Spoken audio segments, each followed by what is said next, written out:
Il était un jour une mère dont tous les enfants s'aimaient. Elle en avait pourtant beaucoup. Ils étaient bien différents, mais tous lui rendaient son amour.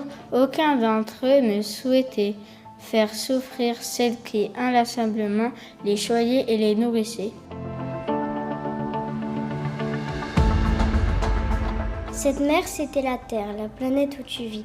Les humains ne la considéraient pas comme un gros caillou perdu dans l'espace, mais comme une femme. Sa chair était le sol, ses os les pierres, les plantes et les arbres ses cheveux, et les fleuves son sang.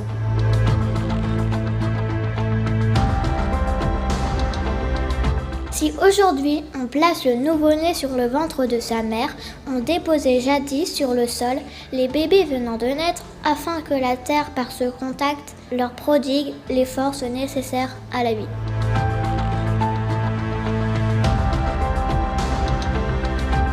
Comme de nos jours, la terre était vivante, mais elle était alors une déesse, notre déesse. Nous la vénérions et tout ce qui émanait d'elle était sacré. C'était bien plus qu'une planète, c'était la terre-mère. Et toute personne défiant la terre devenait un monstre.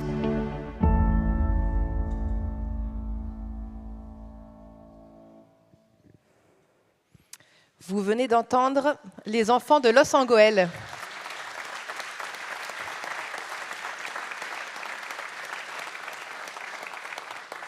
Les enfants de Los Angoël qui se joignent à nous pour vous souhaiter la bienvenue à cette 14e édition des Rencontres nationales TEPOS. On est ravis de vous accueillir sur ce territoire dont vous allez entendre parler pendant ces 3 prochains jours. Je m'appelle Anne-Auclair, je suis co-animatrice du réseau TEPOS à l'échelle nationale. Et je suis Charlotte Tardieu, animatrice également. Et nous sommes accompagnés également de Pauline Michaud, que vous ne verrez pas sur scène car elle est affairée en régie, à faire en sorte que tout fonctionne bien et à vous faire participer notamment, mais on en parlera un petit peu plus tard. Oui, participer, parce que Los Angoël nous a bien challengé à dire qu'il voulait des rencontres humaines, interactives, vivantes. Alors, cette année, on va être accompagné par Laure Noala, qui va animer brillamment les tables rondes. Merci, Laure. Et Elena Salazar, qui est facilitatrice graphique et qui va retranscrire en dessin l'ensemble de nos échanges. Et donc, on en parlait, cette participation va se faire à l'aide d'un outil que vous connaissez peut-être, qui s'appelle Menti. Et on va vous le faire prendre en main tout de suite pour que vous puissiez en profiter tout au long de l'événement. Vous allez pouvoir poser vos questions, réagir, envoyer des commentaires, mais aussi répondre à un certain nombre d'animations qui vous seront proposées tout au long des tables rondes et des autres échanges. Donc on vous invite pour une fois à sortir vos téléphones, à les regarder, à aller sur l'adresse menti.com et à rentrer un chiffre qui est beaucoup trop long. 31 49 39 67. Ce sera toujours écrit en bas de diapositive pour ceux qui auront perdu le code. Donc, je vous laisse tous vous connecter parce qu'évidemment, on va vérifier que vous êtes bien connectés et que vous allez savoir l'utiliser tout au long de ces 3 jours. Parce que cet outil va nous permettre de vous questionner au moment des tables rondes notamment, mais aussi vous allez pouvoir nous partager vos questions. Il y a déjà plein de pouces en l'air et de petits cœurs. Regarde, Anne, il y a des petits cœurs. Est-ce que vous êtes à peu près connectés? Si on a des pouces, des cœurs, ça a l'air. On fait un premier petit test? Allez, Pauline. De quelle région arrivez-vous? Quelles sont les régions représentées cette année dans la salle? Wow, ça bouge. On attend. Sans surprise, les Hauts-de-France se sont quand même bien représentés. C'est bon pour le bilan carbone de l'événement, ça? L'Auvergne-Rhône-Alpes est dans la place aussi. Ouais. On en connaît quelques délégations qui sont venues. L'Occitanie. Occitanie, Auvergne-Rhône-Alpes. Où sont les Occitans? Ah Très bien. Ouais, super. Île-de-France, Grand Est, très bien. C'est un peu à l'image de notre réseau, de toute façon. Oui, ça tombe bien. C'est raccord. Et je crois que vous avez réussi à prendre en main l'outil. En tout cas, pour des questions faciles. Il n'y aura pas de questions pièges. On vous propose maintenant de poser vos téléphones et on va vous faire vous lever. On aimerait savoir... Ah non, c'est toi. Levez-vous pas tout de suite. On va vous poser des questions. Non, on va demander aux personnes qui ont vécu au moins 4 rencontres nationales TEPOS de se lever. Au moins 4. Les habitués, les incontournables des rencontres. Ah, il y en a pas mal quand même. Vous pouvez, oui, on peut les applaudir parce que c'est du boulot. Hein. C'est fatigant, c'est exigeant. Maintenant, on aimerait que les gens qui sont participants aux rencontres TEPOS pour la toute première fois se lèvent. Oh. Bienvenue. Bienvenue, oui. Alors, on va demander aux pionniers des rencontres de prendre soin de ces personnes qui sont là pour la première fois et d'échanger, parce que le but des rencontres TEPOS, c'est quand même d'échanger. C'est ça, partager vos difficultés, vos bons plans, vos astuces, vos coups de gueule. Ça sert à ça, les rencontres, et ça sert surtout à faire communauté et nous, à donner du sens toute l'année à nos activités. Mais si jamais vous avez un petit coup de pouce pour lancer la conversation, parce que quand on arrive et qu'on ne connaît pas tout le monde, c'est pas toujours facile, on a une petite astuce. Vous avez reçu normalement sur vos chaises des cartes postales. Vous avez 2 types de cartes postales, soit des photos, soit des dessins. Normalement, elles sont à peu près toutes différentes, donc on vous invite à discuter, alors pas maintenant, mais avec vos voisins, plutôt à l'apéro, de savoir quelles cartes ils ont. Alors, au-delà de faciliter la conversation, ces cartes, elles ont une vraie utilité. On vous propose de former une fresque participative des paysages de la sobriété à Loos-en-Gohelle. Donc, vous allez jouer avec vos différentes photos, les dessins, les associer. Il y aura des ciseaux mis à disposition sur un stand. Et on va constituer ensemble une fresque de la sobriété pour illustrer à la fois ce qui relève déjà de la sobriété dans les paysages lossois et ce qui pourrait être fait demain pour aller encore plus loin. La fresque, elle va nous suivre, elle est à l'entrée de la salle, elle nous suivra demain à l'apéritif et elle reviendra vendredi matin. Donc vous avez 3 occasions de construire la fresque. J'ai oublié de remercier. La fresque, elle est proposée par le collectif des paysages de l'après-pétrole et Virage Énergie, en plus du Clair. Qui sont tous les 2 dans la salle, oui. Quelque part. Ah voilà, dans les gradins. Dernière petite question, avant d'attaquer le vif du sujet. On voudrait illustrer par un nuage de mots ce que vous attendez de ces rencontres nationales TEPOS en un mot. De toute manière, Menti vous bloquera en un mot. Donc voilà, allez-y, à vos téléphones et dites-nous ce que vous attendez de cette 14e édition.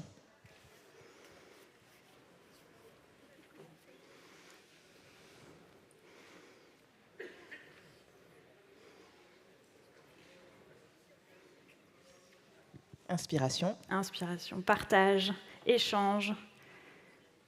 Rencontre. Apprendre.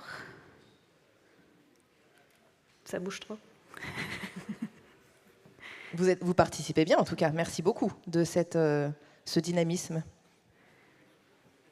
Et toujours ces petits cœurs qui font plaisir. Ça continue d'arriver, mais on reste dans les 3 mots-clés, inspiration, rencontre, échange.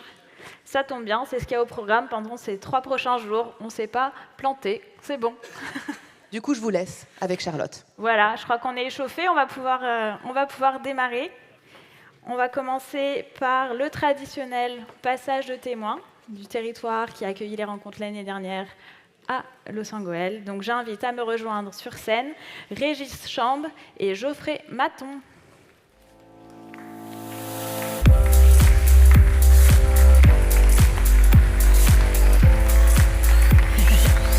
Salut.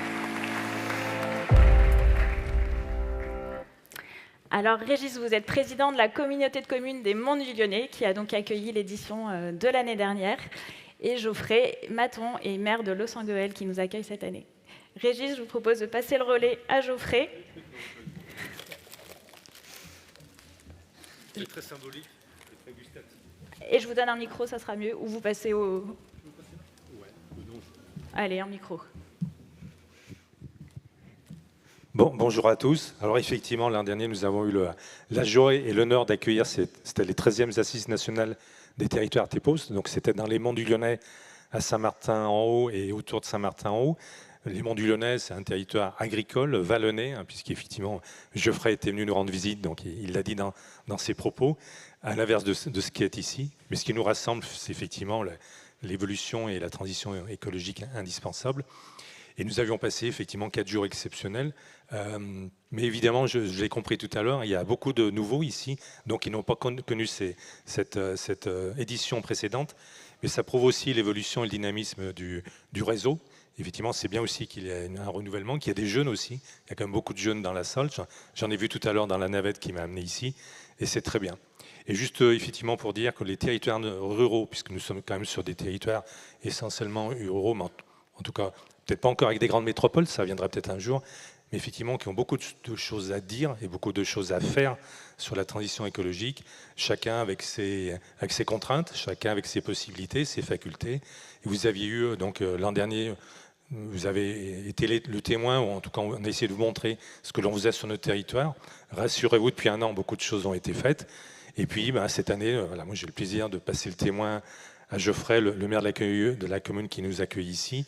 Effectivement, on n'est pas du tout dans la même typologie géographique, mais voilà, beaucoup de choses qui se ressemblent. Je me souviens dans ton discours que tu avais évoqué les Monts du Lyonnais, territoire entre 700 et 900 mètres d'altitude.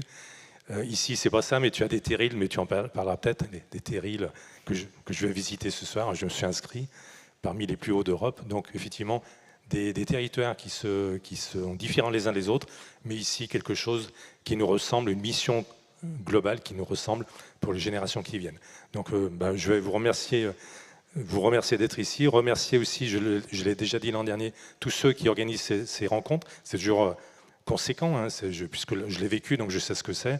Remercier le réseau, remercier effectivement Geoffrey. Je sais le stress que tu peux peut-être avoir un petit peu, je l'ai eu l'an dernier. Et puis je te passe ce cadeau de transmission. C'est souvent comme ça, des victuailles. Alors évidemment, des victuailles, un peu de charcuterie, un peu du fromage. Tout ça écolo, hein, tout ça est une production très locale des Monts du Lyonnais qui sont un territoire éminemment agricole. Donc c'est avec plaisir que je t'offre ceci. C'est lourd. Merci de ton accueil.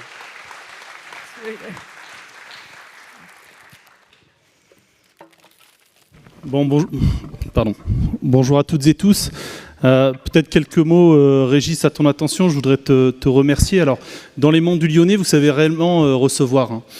Pour l'anecdote, l'année dernière, quand je suis allé dans les Monts du Lyonnais, au moment du passage au témoin, pour ceux qui étaient là, donc je vois qu'il y en a qui étaient dans cette édition-là, ils m'avaient remis un colis. Vous savez, mais les colis. Résultat, j'avais pas pu repartir parce que ça rentrait pas dans la voiture, tout ça. Et donc avec mes collaborateurs, on s'était partagé un petit peu toutes les victuailles, voilà, et on avait partagé ça. Donc merci pour ta générosité. Tu sais que chez nous aussi, on est une communauté en Hauts-de-France très chaleureuse. Et donc l'idée, c'est de te donner aussi un petit cadeau local. Voilà. Et donc tu sais que chez nous, c'est pas le vin, mais c'est la bière. On a une brasserie qui s'appelle la brasserie Castelin, qui est juste à côté à Bénifontaine. Et voilà, je vais te remettre quelques bouteilles pour pouvoir rentrer dans les Monts du Lyonnais et partager ça avec ton équipe municipale. Merci Régis.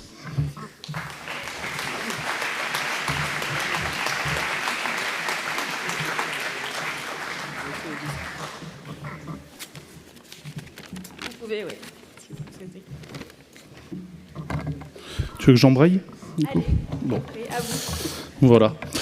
Bon, voilà, quelques mots de bienvenue. Je suis vraiment très très heureux, très honoré, très fier pour la commune de Los-Angoël de vous recevoir aujourd'hui toutes et tous. Vous venez en bus de Lille, vous venez en bus de Lens, vous venez en bus d'Arras, mais vous venez, on l'a vu tout à l'heure avec le Menti, et pas le Menti, le Menti, on va essayer de se dire des choses vraies pendant 3 jours.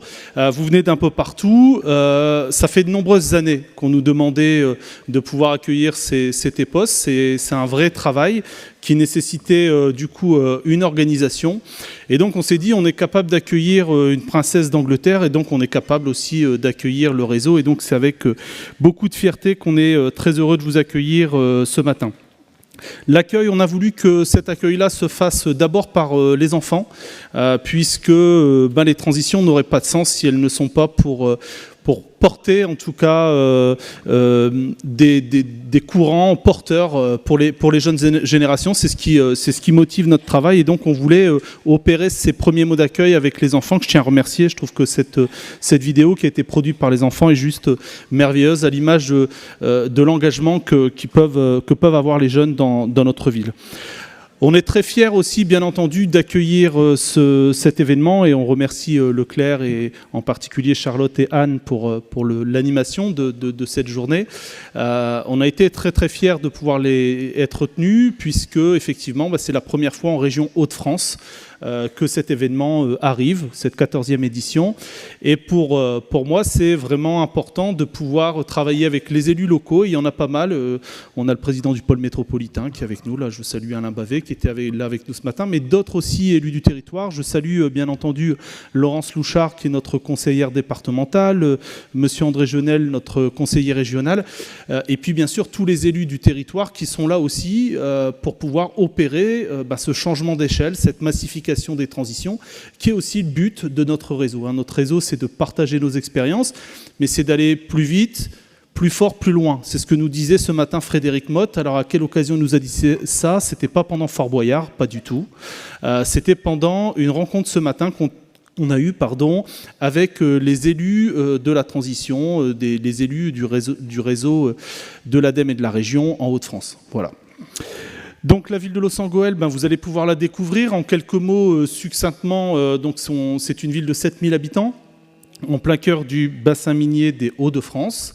Et c'est une ville reconnue notamment pour son histoire. Elle a 3 piliers. La Grande Guerre, on a été rasé 5 fois dans notre existence, donc vous verrez sur notre territoire beaucoup d'éléments relatifs aux guerres mondiales sur notre territoire. Et c'est dans ce cadre-là, par exemple, qu'on a opéré l'inauguration, c'était jeudi dernier, d'un cimetière militaire en présence de la princesse Anne d'Angleterre. Voilà, puisqu'on travaille beaucoup ces questions de devoir de mémoire avec nos amis canadiens et puis l'ensemble des communautés du Commonwealth.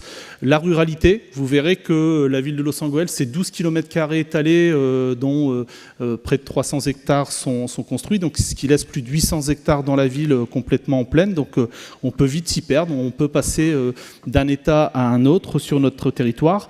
Et puis cette ville, elle intègre une communauté d'agglomération, celle de Lens-Liévin, dont le président était là ce matin, et je vous prie de bien excuser son absence, Sylvain Robert. Sylvain Robert qui a accepté, avec l'ensemble de l'exécutif de l'agglomération, de se joindre à l'envie de Loos-en-Gohelle de pouvoir vous recevoir. Et donc, vous allez avoir l'opportunité de vous balader à Loos-en-Gohelle, bien entendu, mais partout, dans plein de villes de l'agglomération, et même au-delà, puisque vous aurez la possibilité d'aller sur les agglos voisines de Béthune-Bruay et d'Hénin-Carvin.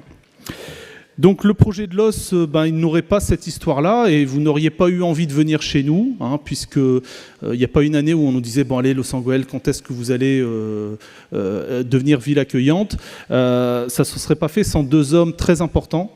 Le premier, Marcel Caron, puisque Marcel Caron, qui a été maire de 77 jusqu'en 2001, c'est un monsieur qui a opéré on va dire, le début de notre résilience, puisque, vous le savez, nous sommes un territoire qui a été traversé par plus de 150 années d'extraction du charbon. Donc notre histoire, c'est celle des mineurs. Mes 2 grands-pères étaient mineurs, par exemple.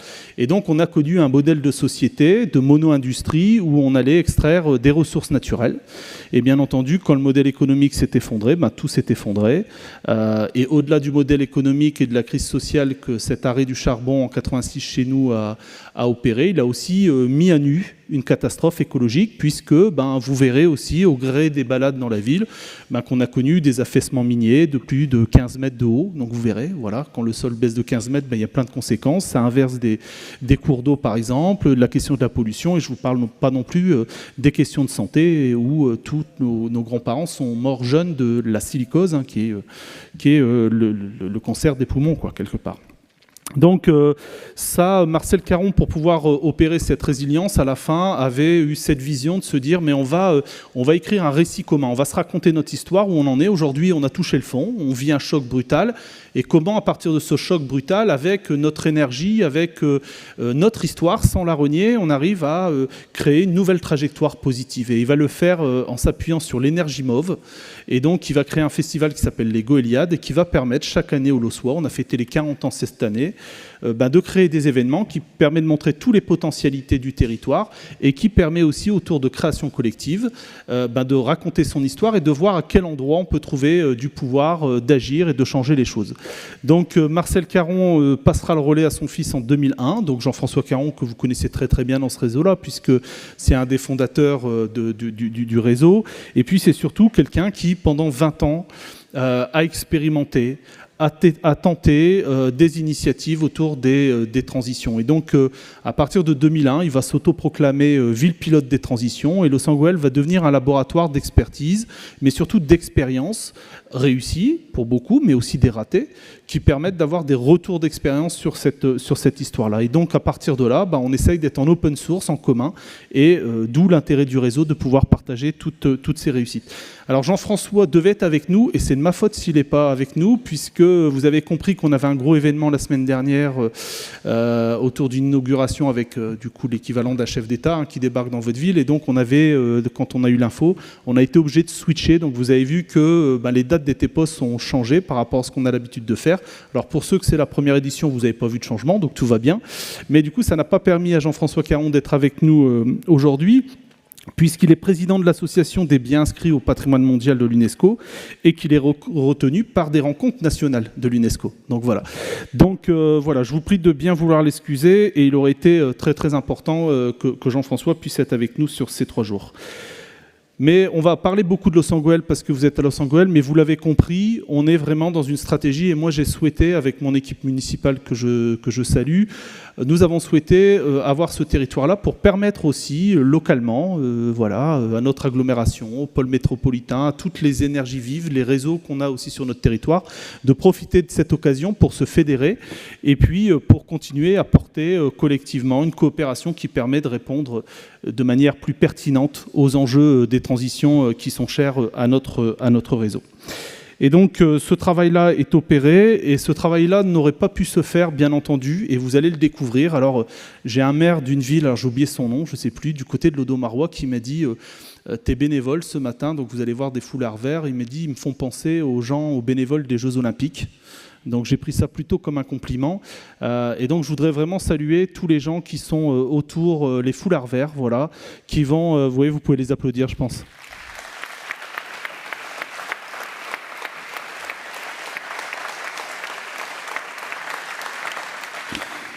Voilà, donc les foulards verts seront là à votre équipe, c'est des gens qui nous soutiennent. Vous verrez que dans l'ADN de Los Angeles, la question de l'implication elle est importante. Vous allez la vérifier au quotidien, et donc n'hésitez pas à aller vers eux pour toutes les demandes que vous pourriez avoir. Voilà, donc on y est, on m'a demandé de faire court, vous avez vu que je tiens à peu près le timing, je commence à... c'est pas mal, merci Anne, je me soigne. Et donc voilà, simplement je vous souhaite d'excellentes rencontres TEPOS à Los et partout dans notre agglomération. Bonne journée. Merci Geoffrey. Oui. Geoffrey, vous l'avez dit, ces rencontres TEPOS, c'est le fruit d'un partenariat entre un territoire d'accueil et le réseau Clair. Le réseau Clair, il est chargé de la programmation, de faire le lien avec le réseau, et aussi de transmettre l'expérience entre territoires d'accueil, parce que c'est notre rôle d'animation de réseau. Donc j'appelle sur scène Marie Guillet et Jean-Pierre Goudard, les représentants du réseau Clair. Pardon.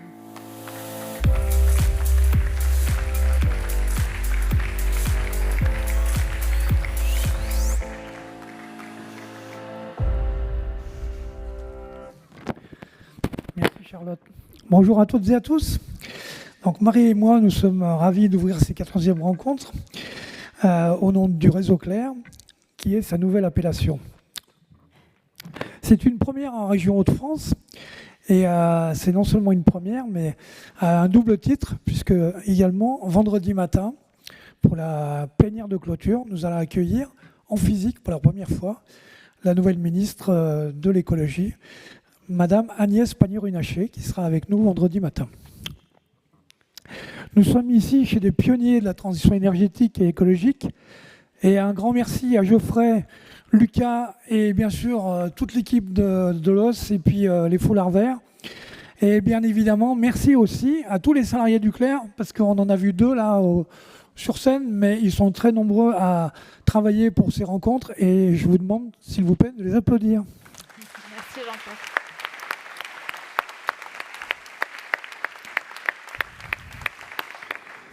Alors bienvenue chez les Ch'tis, avec un record pour ces 3 jours de plus de 650 inscrits.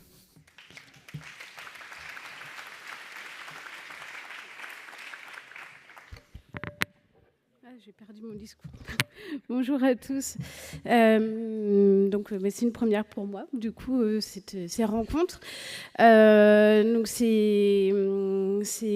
Bonjour à toutes et à tous, pardon, je vais y arriver. Donc, c'est quand même impressionnant de vous voir aussi nombreux et nombreuses à ces 14e rencontres TEPOS. Je suppose que ça témoigne aussi de l'engagement et de la dynamique qu'il y a sur les territoires en matière de transition écologique. Et je suppose que vous êtes aussi en attente, bon, pas que parce que vous n'avez pas attendu certainement pour agir, mais en attente des orientations de notre nouveau gouvernement en matière de transition écologique. Donc ça tombe bien parce que la présence de la ministre de la Transition écologique pourra certainement permettre de répondre à un certain nombre de questions, mais certainement pas à toutes. Donc voilà, on est quand même à un moment particulier de la vie politique en France, un nouveau gouvernement, une nouvelle assemblée, est-ce qu'on pourra avoir des débats constructifs, je ne sais pas. Il y a aussi un moment, c'est un moment important parce qu'on est toujours dans l'attente de textes qui sont structurants pour la transition énergétique et notamment la PPE, la SNBC qui n'en finissent pas de sortir. Et puis on est aussi dans l'attente des orientations budgétaires 2025 qui vont rentrer en débat au Parlement prochainement. Et évidemment, on a tous en tête les premiers mots du Premier ministre qui indique que les 2/3 de l'effort porteront sur la diminution de la dépense. Et on a aussi tous en tête les éléments qui avaient été annoncés par le gouvernement précédent en matière de réduction des dépenses concernant le fonds vert, le budget incitatif de l'ADEME, les aides MaPrimeRénov', etc. Donc je ne veux pas plomber complètement l'ambiance, mais il y a quand même un certain nombre d'attentes vis-à-vis de ça.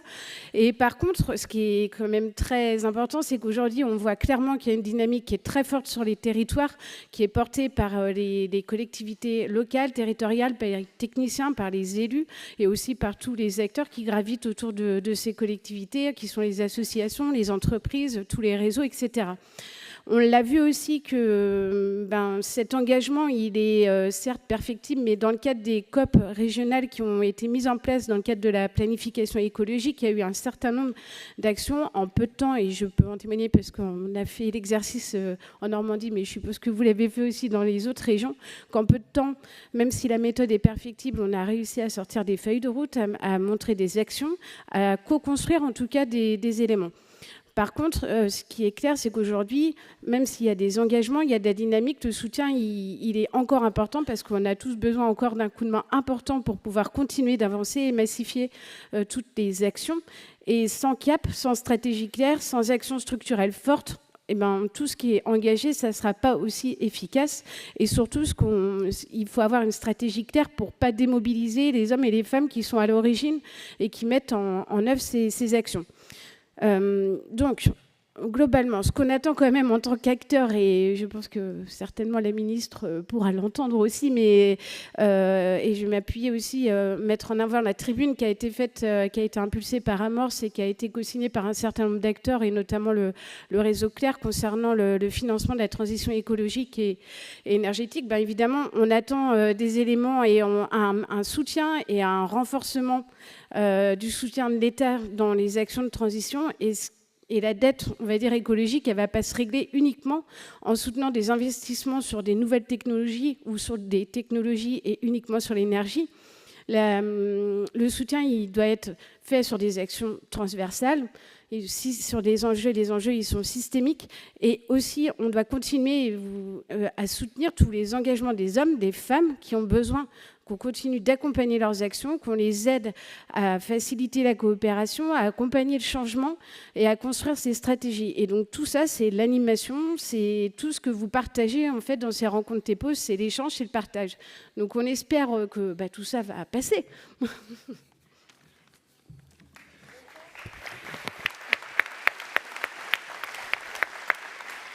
Merci Marie pour ce plaidoyer absolument important. Alors moi je vais finir avec un petit mot de l'actualité très riche du réseau Clair, puisque nous venons de fêter nos 40 ans en 2024. Une première pour le bureau aussi, avec la parité absolue, 4 hommes et 4 femmes, dont Marie fait partie. Et il y a quelques semaines aussi, 2 tables rondes ont été animées aux Assises de Dunkerque, En octobre, les 17 et 18, les journées de la précarité énergétique. Et puis, un moment important, c'est le 8 novembre. Nous allons déménager, puisque le siège du Clair était à Montreuil. Et nous allons déménager dans le 20e, mais avec un environnement bien plus qualitatif, notamment pour les salariés. Et enfin, la filiale Clair SAS devrait être opérationnelle en début 2025. Donc d'importants changements, mais comme l'humour est dans la place à Los Angeles, j'espère que nous n'aurons pas la gueule de bois avec le grand Barnier. Merci. Merci à tous les deux pour cette remise en contexte dans l'actualité mouvementée de la transition. Le moment est venu de donner la parole à l'ADEME. L'ADEME est un partenaire fidèle de l'événement, tant au niveau national en soutien à notre réseau, le réseau Clair, qu'au niveau régional avec un soutien financier du territoire d'accueil. Donc Simon Karleskin, directeur régional de l'ADEME Hauts-de-France. Allez-y.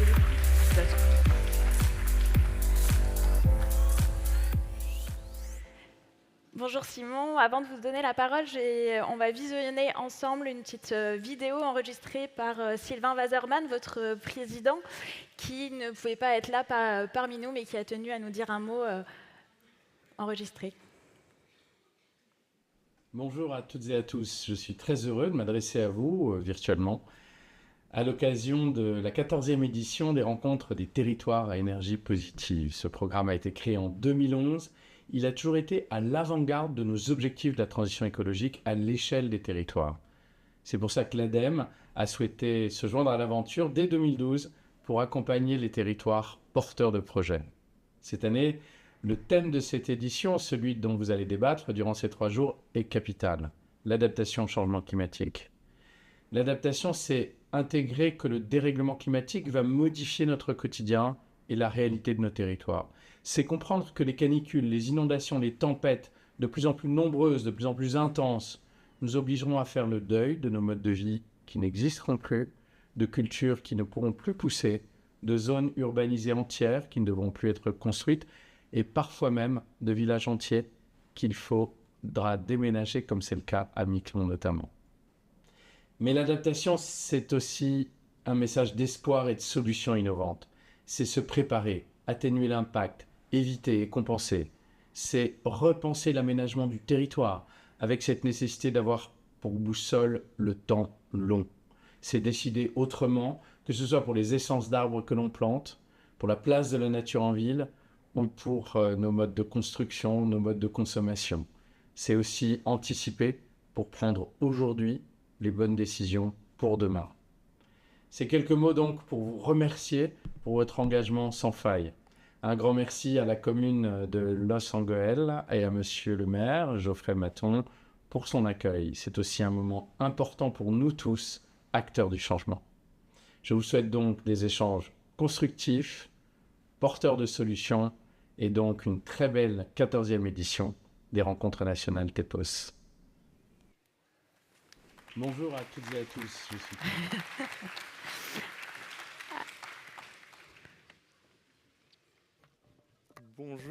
Bonjour à toutes et à tous. Ravi d'être devant vous. Déjà, merci beaucoup Geoffrey pour ton accueil dans la belle ville de Los Angeles. Je réitère les mots de Sylvain, il souhaitait vraiment être ici parmi vous, il te l'avait dit personnellement.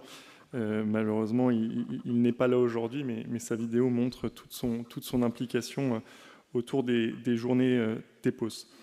C'est une vraie fierté de les accueillir pour la première fois dans les Hauts-de-France.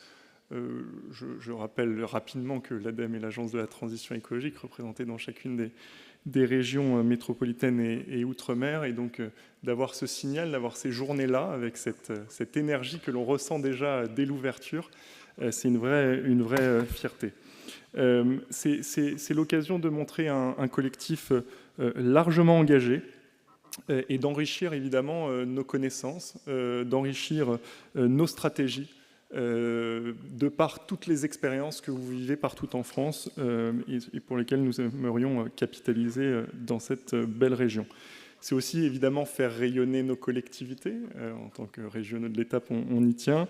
Los Angeles en premier lieu, ville que nous soutenons. Nous avons, nous, dans les Hauts-de-France, une stratégie, une dynamique qu'on appelle des démonstrateurs nationaux de la transition écologique. C'est quelques collectivités territoriales particulièrement engagées sur une thématique et que l'on accompagne pour défricher ensemble. Ce n'est pas toujours facile, mais en tout cas, c'est une vraie ambition. On le fait avec Los Angeles, on le fait avec Roubaix, on le fait avec le SCOT du Grand Douaisis, en tout cas avec d'autres collectivités et toujours sur des thématiques, comme je le disais, à défricher. Pour nous, c'est aussi l'occasion de relancer une dynamique d'un événement territorial régional. On voit par le sondage qu'il y a énormément de collectivités des Hauts-de-France. On a aussi un réseau des élus pour agir qui se réunissait ce matin. Voilà, c'est une vraie réflexion que l'on mène en partenariat avec le Conseil régional, de se dire que ces rencontres TEPOS, ces rencontres nationales doivent être aussi pour nous un ferment régional pour se réunir. Les collectivités, évidemment, ont énormément de leviers pour accélérer dans la transition écologique. D'abord, sur l'atténuation, ce sont des enjeux forts sur lesquels beaucoup ont déjà bougé. C'est particulièrement prenant ici dans le bassin minier. L'énergie n'a pas toujours été positive. Geoffrey Maton l'a redit. Ici, l'énergie, c'était à la fois pour la santé de la planète et pour la santé des gens, quelque chose qui pouvait être négatif, mais c'est aussi une histoire et quelque chose auquel les gens sont attachés. Donc ça a beaucoup de sens ici de venir parler d'énergie positive, soyez-en tous assurés. Et l'autre facette d'une même pièce, c'est l'adaptation. Aujourd'hui, ces 14e rencontres nationales vont insister autour de ces enjeux-là. C'est un sujet qui a émergé, que vous avez sûrement déjà dû prendre à bras-le-corps, mais c'est un sujet qui est remonté sur le haut de la pile ces derniers mois. Et vous êtes ici dans une région qui est touchée, je pense, dans sa chair, avec des inondations importantes que vous avez dû voir, j'imagine, dans le Pas-de-Calais, et qui ont en partie une explication autour de ces enjeux de dérèglement climatique et donc d'adaptation des territoires sur le ruissellement ou l'érosion des sols notamment. Vous le savez peut-être, l'ADEME s'appuie beaucoup sur de la prospective. Comment est-ce que d'ici 2050, à la neutralité carbone, quel est le chemin pour y arriver? L'ADEME en a publié 4 scénarios. Et un des scénarios, et ça a tout son sens, s'appelle coopération territoriale. Ce n'est pas un vain mot, ce n'est pas un mot en l'air, c'est vraiment de dire qu'une des clés de la transition écologique sera la dynamique territoriale que l'on pourra avoir et les coopérations et les liens que nous aurons à toutes les échelles. L'ADEME œuvre ici à un échelon régional, mais essaye de se rapprocher au plus proche des territoires. Et à l'échelon des communes, dans cette capacité à embarquer des habitants, des entreprises, des associations, en tout cas toutes les forces vives du territoire, il nous faut réussir ces coopérations territoriales. En tout cas, soyez-en sûrs que l'ADEME souhaite toujours plus s'impliquer au cœur des acteurs de la transition écologique. Nous mettons, nous, ici en place, dans les Hauts-de-France, énormément d'actions pour s'en rapprocher. On a un réseau de référents territoriaux, par exemple, pour attaquer à l'échelle d'un bassin de vie, pour mieux se faire connaître nos dispositifs, notre accompagnement, notre expertise. Nous avons le programme Territoire engagé pour la transition écologique, que vous connaissez sûrement déjà. Nous avons des relais dans les territoires, en tout cas, toute une dynamique pour nous faire dire que nous accélérons toujours plus la transition écologique, que ce soit sur l'atténuation, sur l'adaptation, sur tous ces enjeux, sur des enjeux plus techniques, technologiques, mais évidemment aussi sur la manière de s'organiser la gouvernance et ces coopérations. En tout cas, ravi d'avoir été là. Je redis les mots de Sylvain Wasserman, le président de l'ADEME, qui aurait souhaité être là. Je vous souhaite d'excellentes 14e rencontres TEPOS. Merci beaucoup Simon pour ces mots d'accueil et pour avoir lancé le fil rouge de ces journées.